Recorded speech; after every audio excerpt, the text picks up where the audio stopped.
হবে।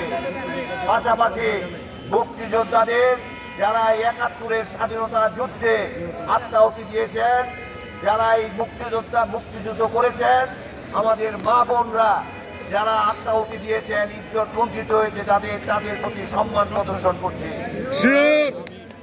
আমরা আগামী ফেব্রুয়ারি মাসে বাংলাদেশে জাতীয় ইলেকশন হতে যাচ্ছে।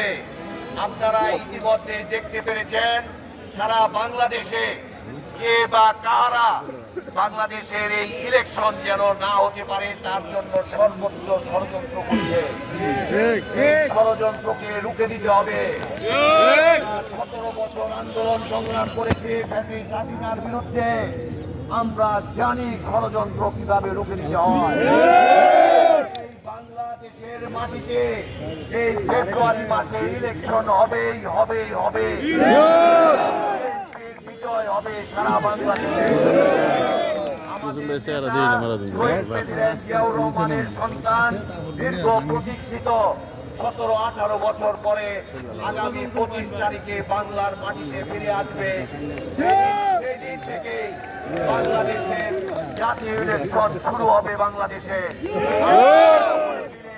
তাকে সংবর্ধনা দিতে ঢাকায় যাব এবং আমরা তাকে সংবর্ধনা দিয়ে ইলেকশন শুরু করব ঢাকা থেকে সারা মুক্তাগাছায়। মানুষ অধীর আগ্রহে বসে আছে দীর্ঘদিন যাবৎ। এই দীর্ঘ প্রতীক্ষার অবসান হবে ইনশাআল্লাহ।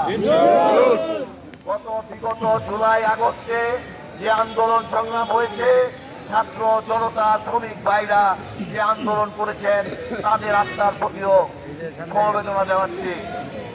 আমাদের নেতা তারেক রহমান দীর্ঘ ১৭ বছর আমাদের দলকে গুছিয়েছেন, আমাদের নেত্রী জেল কেটেছেন, আমাদের নেত্রী আজ হসপিটালে আছেন।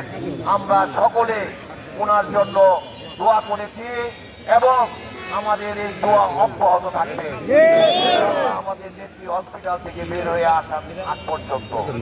ইতিমধ্যে আমাদের নেত্রী সুস্থ হতে চলেছেন। আমরা তাকে সাথে নিয়ে আগামী ইলেকশনে বিজয় ছিনিয়ে নিয়ে আসবো।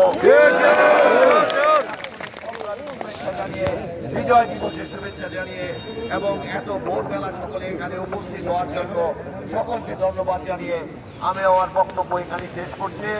দক্ষিণ জেলা বিএনপির পক্ষ থেকে আমাকে ময়মনসিংহে ফুল দিতে যেতে হবে শহীদটিতে। আর কাজেই আমি এখন এখান থেকে বিদায় নিব। সকলকে ধন্যবাদ জানিয়ে আমি আমার বক্তব্য এখানে শেষ করছি। আমরা